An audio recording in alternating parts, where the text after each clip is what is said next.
What's up, man? It's your boy Mike G. Y'all tuned into the 806er right here, man. Lubbock, Texas, man. Shout out my boy Prev. Be sure to follow them on Instagram as well, man. So how you been, brother? Man, I can't complain, Prev. I've been doing great, man. Life's been really good to me, man. I'm glad to hear that. It's been about maybe like 2 years since we've seen each other, right? I believe so, man. I believe so, man. So what have you been up to in the meantime? Man, besides working and shit, man, and providing and shit, doing the whole daddy thing again, man. I got a 3-year-old now. As of for those of you that follow me, y'all know that's all I post and shit now. If it ain't music and promotions and shit. But man, I just been dropping music like crazy, man. Been recording a lot of projects. I've been in the studio a lot, man. Shout out my boy Triple O. Shout out my boy Juan D Beats here in the 806, man. Those of y'all that are local, y'all familiar with him. I've been recording some music with him as well. I've been recording with him at his studio and shit, man. He's dope. So yeah, man, I got music set to drop, man, every month until shit. So far, it's till September, man. I'm sure I'm gonna add some more to that here soon when I get a chance to sit down and upload it to my distributor. But yeah, man, I've been dropping music since all year, shit, all year, man. So I'm driving down 19th Street and I stop at my bank. I bank at Bank of America. You know what I'm saying? I don't want to give up where my money source is at. But I look up in the sky and I don't see your billboard. You know what I'm saying? I know, man. You had the iconic billboard. You know what I'm saying? I think I don't know if it was this year or last year, but I even think I re-uploaded the clip that we had, the interview that we did in front of the billboard. Like, you know what I'm saying? Like, what happened? Shit, my contract was up, man. I got a 3-year contract with them folks over there at Choice Media. Shout out my boy Felipe over at Choice Media, man. He's the one that made that happen, bro. As a little kid, man, we all dream about having our own billboard up in the sky, you know what I mean? And looking up, seeing your name and shit with the lights in your face and all that shit. And so shit, I did that, man. You know what I mean? That's something I wanted to have on my bucket list, Have my brother Triple O on there with me as well, man. So that's something we did to give people inspiration and shit, you know what I mean? Motherfuckers can't say we don't take it serious because we do. We put money into this, and if you're an artist, you're an independent artist, it takes money. It's more than just having the ability to spit, get on the mic and spit and sing and shit. If you want to be serious about your craft, it takes money to invest in this shit. And, that billboard lets motherfuckers know we solidify our spot here in the city, man. Being an elder statesman in the this music game, this 806 music game, this Lubbock music game, what's your look looking at it? You know what I'm saying? What's your take on it? Shit, man. To tell you the truth, bro, I love to see where it's at right now, man, because so many people have stepped up to the forefront. I'm seeing a lot of new artists, not only on your platform as well, that I had never heard of. Because whenever I see you tag them, I go check this shit out. You know what I mean? I like to see people that I never heard of here in this town. Lubbock's always been known for having artists, man. But I feel a lot of people are really, really bringing some heat to this game right now, man. Like, one, for instance, is Ville, man. I want to shout out Ville, man. He's shit. That cat's doing some shit right now. I had numbers with his track with OT and, just the way he's taking the approach to this shit, man. He's really, not only that, but he's finna open up for Kevin Gates and all that shit too here pretty soon. So I seen him post that shit not too long ago. So that's dope. A lot of people, man, are out there doing it, man. And I'm one of these cats that I applaud everybody, man. I'm not gonna be trying to hate on nobody doing their thing and shit. Whether their music's not my style or not, you know what I mean? Because there's a lot of people out there that don't really rock with certain styles of people the way spit, and so they have a tendency to hate on that shit for that reason. But nah, man, I want to see somebody blow up right now, man. For real, I do. I feel like never in a time has it been so close and shit that somebody's about to blow, man. I feel it. That's how I feel it. Even if it ain't me, you know what I mean? I want somebody from the 806 to blow up. That I could be like, yeah. 17 Brick Squad Records. And I didn't sign it though, man. It didn't. Why didn't you sign the deal with them? It didn't sound right, bro. They wanted to keep all my shit, bro. You know what I mean? They take all your shit, your publishings and all that, and ownership of your masters and all that. And I don't know. I didn't want to be bound to that, bro. So even to speak on the situation, I remember when you used to have it like in your bio. You know what I'm saying? Yeah. And I think at the time, some people were like, "Is he really in 1017, or is he faking, or what is the connection?" And I think you even addressed it one time. You know what I'm saying? Yeah, right? Yeah. I knew Mac Drama, man. OG Mac Drama. And for those of y'all that are familiar with 1017 Brick Squad's history. You know, it was Mac Drama, Walker Flame and shit. You know, Walker Flock of Flame and Gucci that started that shit. You know what I mean? So Mac Drama was one of the founders, man. And I've been rocking with Mac Drama for a few years now on social media. It wasn't until was it last year, the year before, two South by Southwest's ago and shit that I had some shows lined up. I went and did. He actually showed up to one of my shows and shit. You know, came on stage, announced it. It's in my Instagram and shit. You know what I mean? So I could see how somebody would, feel that I was faking it or lying about that shit. But anybody that knows me, I'm not gonna lie about shit like that. And I can't fake a whole man coming on stage, at a fucking show and shit with the audience and present and announcing it and shouting me out, big up in me, talking about it's my time and you welcome to the family and all that shit. I still have the fucking email of the contract in my emails and shit. I mean, it was a big ass contract. I reached out to the homies that I know that are really artists and connected in the scene, like OG Point Blank from Houston. Like I called him personally on the phone and shit and talked to him like, man, check this out, bro. And he congratulated me on that shit because we follow each other on Instagram. He's seen it and all that. And I said, man, that's why I'm calling to ask you, man. I want to talk to you about that. So his advice to me, as well as other people like Grammy Award nominated Frankie Storm, who also hit up as well. She's wrote for people like Rihanna, just to name a few. I asked her about it too, and they all told me, man, get you a lawyer, sit down, pay their little fee and shit to read over it all, that way you understand it. But I spoke to people that are, in law and all that shit, and man, they just didn't. They were like, God damn, man, have you read all this, man? This is kind of fucked up, It was a fucked up ass contract, you know what I mean? But then at that time, people were reaching out to me in my DMs on Instagram and shit, like Gucci's people and his sister and people from the 1017 camp talking about that they was beefing with Brick Squad Mafia and shit, with the OG from Brick Squad Mafia, because his shit's called 1017 Brick Squad Mafia, you know what I mean? And, so it was like, man, I didn't want to get into all that shit, bro. Like, man, fuck. So motherfucker like me, like, well, goddamn, man, fuck. I thought I was gonna get on this shit. I had my chance to finally, blow up and shit and do some shit. But then at the same time, I had another homie that was also signed to the homie Mac Drama and shit, you know what I mean? And he was trying to get out of his contract and shit, like had his lawyer looking into it and all that shit. And he was eventually able to get out of his contract because of a loophole. And this is some shit he just told me the other day on Facebook, man. Shout out my boy Artillery to God. And yeah, man. So it was like a touchy situation, bro. You know what I mean? So, but it was real. It was real. You know what I mean? So being a father figure here in the game, being a Lubbock citizen, and just a rapper in general too, and just follow the 806er. What is your opinion or your feeling when you see me make a stat that says in the last 5 days there's been four murders, or that the murder rate in Lubbock has risen 75% in 1 year? Bro, that shit hit hard whenever I read that post when because I'd be watching that shit on the news and shit. And for a lot of motherfuckers that don't watch the news, they be watching the 806ers post and shit on Instagram, and I be seeing the shit you be posting about, bro. And anybody that's got a fucking sense of goddamn self for their goddamn community and your surroundings and shit, you're gonna be alarmed at some stats like that, man. 5 murders in 5 days and shit, all from gun violence and shit too.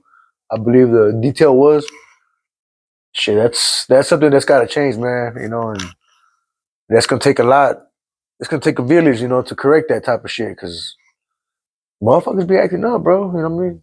You put guns in people's hands that already don't know how to act. You know what I mean? What's gonna happen. So that can't just go back to where the access to guns, because that's something that's never gonna go away. Like access to drugs and shit. Violence is always gonna be there, but I don't know, man. So I feel like that's something that the leadership of Lowell's gonna have to figure out. What we can do to change that, because that's some serious shit. 5 murders in 5 days, all gun violence. It ain't good, man. It makes us look bad over here. So will you be voting this year? Man, I don't know, man. I feel like there's not a lot of good choices out there, bro. You know what I mean? I mean, shit's fucked up sometimes, bro. I mean, Lubbock's my home, man. I'm born and raised here. You know what I mean? Even if I had all the millions and millions of the world, I'd probably still reside here in Lubbock, Texas, even with the house on the West Coast, the house on the East Coast, shit up in Canada or some shit, But I'm always gonna live here in Lubbock, man. So I want our leaders in Lubbock, man, to take the problems serious, man. Cause I mean, shit. I see that you finna interview a mayoral candidate as well. Am I correct? Mm-hmm. And I hope you hit them up with some questions, man. I like how you posted about people sending in questions, right? So give me one question, or give me two questions that I could ask. Okay, yeah, definitely, man. Give me two. Mr. Adam, I would like to see how you would combat gun violence and shit, because that's something it's got a lot of, it's a sticky subject, man. What would be your solution to access to guns for people, that are in a younger community, so to speak? That's one. And what would be something for you for this marijuana Prop A, man? Because a lot of people are going against it. It feels like the people are for it. I personally see a lot of medical benefits that could be, beneficial to the people if it was decriminalized. So those would be two of my main questions for you. How would you combat gun violence and the marijuana? All right, so give me your opinion on this, because I did an editorial piece and it's just for people's opinions. Do you feel like the churches that are rallying against Prop A should lose their tax exempt status based on the 5031C status and having to be impartial and staying out of politics? Yeah. What is your take on that? Man, I feel like if churches want to start speaking on political issues and taking a political stance on issues verbally, I mean, it's one thing to do it while you're in house and all that, talking to your friends and peers and shit. But when you actually making it public and all that shit, man, you got to be careful because y'all gonna lose y'all's tap. I feel that they should pay taxes and shit, man, because if they want to be taking political stances, something like that, marijuana is not something bad, man. You know what I mean? It's bad to get caught with marijuana.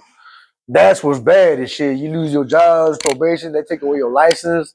I just got my license back like last year, bro, over a fucking little bullshit ass possession of marijuana charge that was like 5 years ago, man. I fought that shit for like 5 years, man. I mean, of course, I had to pay for that shit and get it, you know, eventually let it run its course and shit. But they suspend your license for 2 years, man. And goddamn, what were some crumbs that were in the grinder, bro? It wasn't even weed. But yeah, possession of marijuana. So they would decriminalize that shit. It would fucking free up a lot of time for these cops and shit, man. I've heard this from a cop himself. All right, so explain something to me, or give me your opinion, or Yes, maybe sir. just your take on it. So right now we have record high attendance in the primary polling in Lubbock. So we have the highest that people have ever shown up to the primary polls in early voting, but it's so low still on the north side and on the east side. So that means the west side is coming out in droves right now. And voting. In voting, yeah. But the east side and north side are not coming out. I even seen one precinct, and it might be the Texas Tech precinct, so this might not be a good example, but their precinct only had 18 votes. But I can understand that one, because it depends. It'll take a certain type of student to want to care about local politics, right? But you had other precincts especially if they ain't from here. Yeah, they're not from here. But I mean, if they vote, they consider themselves from here to a certain degree. But there were other precincts that their numbers were comparable. You know what I'm saying? So like, the voting is very low on the north side and the east side. Why is that? Man, I feel because motherfuckers really don't care, man. Because I feel like people that don't really take a political interest in any of the shit going on, they feel, and this is me personally, but this is how I feel sometimes. I really don't ever vote for for local shit. I really don't, because I feel because no matter who gets placed in office or in control of whatever say so they're given, none of that's just gonna take away from my having to pay my bills and having to be at work every day in the morning and shit. Unless they make some policies that are gonna drastically change my lifestyle and shit, people really ain't gonna really care. You know what I mean? But I could be wrong. You know what I mean? I hope people prove me wrong, but that's how I feel. Everybody that I know, I don't really know anybody that goes and votes and shit. I really can't say that I do. I don't. So I feel like Prop A is one of these situations where directly and immediately, if we were to vote or not vote, we would see a change the next day. You know what I'm saying? Do you think that it could win here in Lubbock? Or do you think people will still go out and even vote for it? I hope people are getting out and voting for it, man, because that could change a lot of shit for Lubbock. You know what I mean? A lot of people are going to jail for marijuana, for low-level marijuana offenses. Now, I don't think you can ride around with pounds of weed and shit in your back seat.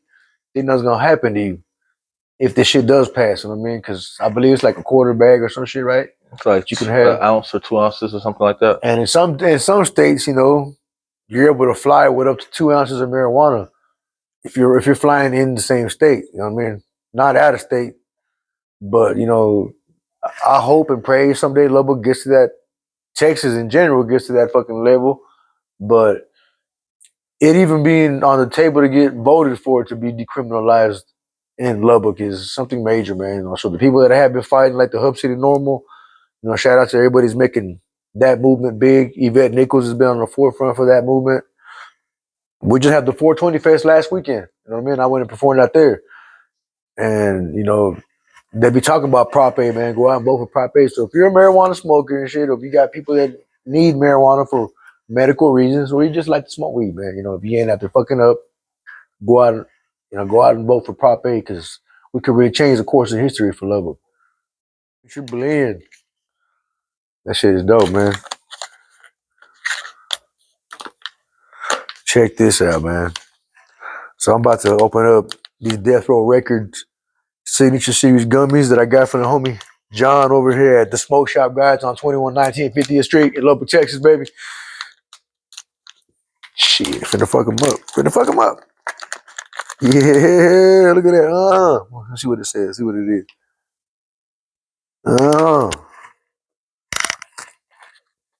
Hell yeah, man. Shout out my boy JR at the Smoke Shop Guys, man.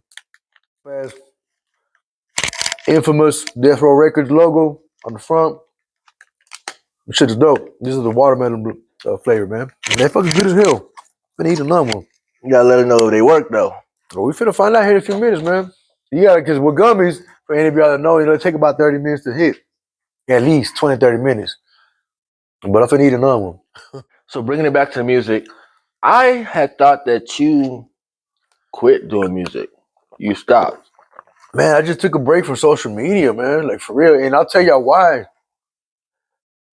To this day, still, like, I'm really not as active on my Facebook or my Instagram, because, man, every time I open this shit up, bro, I just see sad stories about murders and kids, bro, getting, you know, this and that, man. It's just nothing, or the war and shit going on over in Israel and Pakistan. I don't know, man. Maybe I just need to start following them pages or something, man. I don't know, bro, because it just early in the morning. I get my day started early in the morning, and I open up my Instagram. It's the first thing I see. I'm fucking sitting on the toilet crying and shit, all crying and shit, because I be seeing some sad shit, man. And TikTok is still, they're on there, man, but I'm more on TikTok now and shit. You know what I mean? I'm fucking with that, trying to grow my shit on there, and it's growing too. So shout out to anybody that's following me on TikTok. But nah, my music, man, I really didn't put out a lot of music last year. And I can see why you think that, bro, because I didn't put out music last year that much. I put out Little Mo, which is currently like at 60,000 streams right now with the homeboy Triple O, got a Hobbs and Triple O. But and I also put out No Sé, which is my first track, that reggaeton track, you know what I mean? That I did a track with reggaeton, and I'm also rapping and hip hop and shit. And I just recently released my second track like that called Tócame. But yeah, that's why I'm gonna put out music every fucking month this year, man. Cause I slacked last year and the year before. I really didn't. Although I still did good numbers and shit when I got my Spotify Wrapped and all that, I was actually surprised and shit. Which I was like, God damn, man, people still listening, man. So fuck, I need to put out some more shit.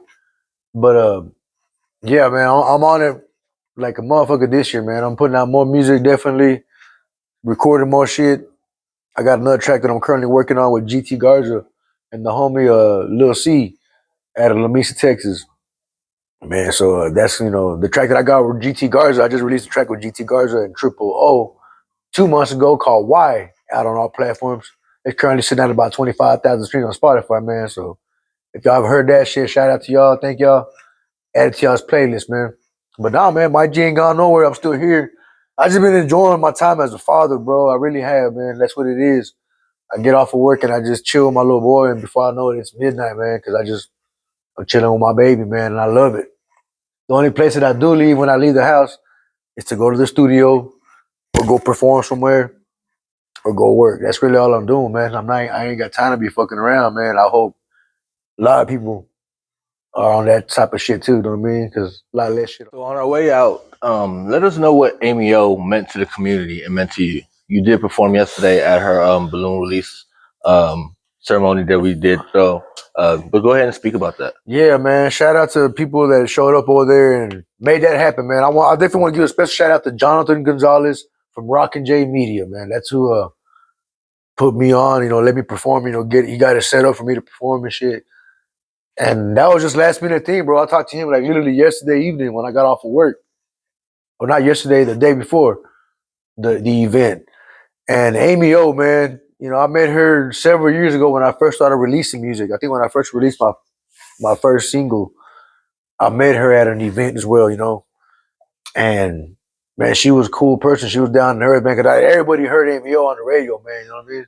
So she had that vibrant energy with her voice and shit, which is probably one of the reasons I got her on the radio in the first place. But she showed love when I met her, man, and she actually got one of my tracks played on the radio. So, and I was about to say it's funny, but it's not funny. But it's weird that I thought about her like literally the week after I released my song "Tócame," that the last single that I put out, because I wanted to send it to her, because I thought about Amy O. I said, man, I wonder if Amy O will put this on the radio. But I never got around to sending it to her. Now I'll never be able to and shit, because I don't know anybody at Word on 4.9. But she was a cool person to everybody that knew her, man. And I had a chance, I had the honor and pleasure of meeting her, running into her several times at different events across town and shit, throughout the years, man. So her voice is something that's going to be missed on the radio for sure. And for those of her that really knew her personally and her family, man, my heart and sympathy and condolences are with you guys, because any loss is a great loss to any family. And somebody like that, of that caliber of a person, definitely is going to be missed, So RIP Amy O, for real, forever 44. Hey, what's up, man? It's your boy Mike G. Y'all be sure to follow me on my Instagram at the real Mike G Music. Music spelled MUZIK. Hit me up on Facebook, Michael Garza, and on Twitter, or X, formerly known as Twitter, at the real Mike GM. So yeah, man, I got new music dropping. Be sure to stream my new single "Can't Hold Me" and "Tócame" with our now on all platforms, man. Show love. Hit them on Spotify, hit them on Spotify playlist and all that shit, man. Let's get it.